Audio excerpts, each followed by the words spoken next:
Spending on healthcare in the United States is 19% of GDP. It is the largest industry by far. Studying healthcare management and being involved in trying to improve the delivery of healthcare in the US is both a noble and a practical endeavor. And then on the policy side, there's always a lot of push and pull and increasingly arguments of misinformation or disinformation and things like that. So it's really important to have well-trained, rigorous thinkers in the world of health policy if we're going to improve the health for all across the United States and the world.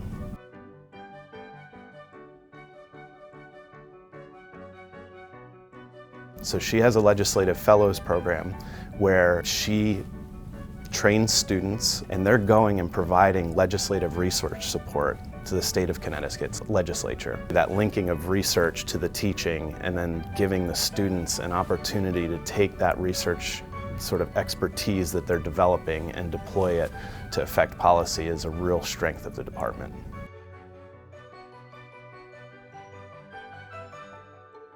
We have two faculty members, Chima Undemele and Jacob Wallace, who are working on issues around Medicaid policy, and in particular thinking about how to make Medicaid more efficient from an administrative perspective and to help people who are in the Medicaid program make decisions around being enrolled, perhaps choosing between plans in states that allow for some privatization of Medicaid and choice, and a lot of work around how to make that Medicaid system better using some economic techniques. Zach Cooper's work, he's been working a long time on really high-level problematic health policy issues around the delivery of hospital care, billing for hospital care, and the relationship between that and insurance. And most recently his work has led to changes in how we think about balanced billing. And so Zach did a lot of work showing the negative impacts of these balanced billing practices, which ultimately led to federal legislation to change that.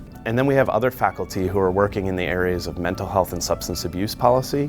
They're thinking about the delivery of healthcare services for those with mental health, whether they can be delivered more efficiently, and also thinking about those areas of mental health care services that perhaps aren't efficient and are consuming resources that could be deployed elsewhere in areas that would be more effective. We have two faculty members in particular, Jamie Tam and Abigail Friedman, who are still thinking very hard about the problem of tobacco and its consumption and the issues around that, particularly as it relates to children and things like electronic cigarettes. We have Jason Schwartz, who's been working hard on thinking about things like the groups that make decisions around vaccines and whether they're to be approved. And this has been a serious question, and people hesitate actually to get the vaccine still because it hasn't gone through the traditional FDA approval process the way vaccines historically did.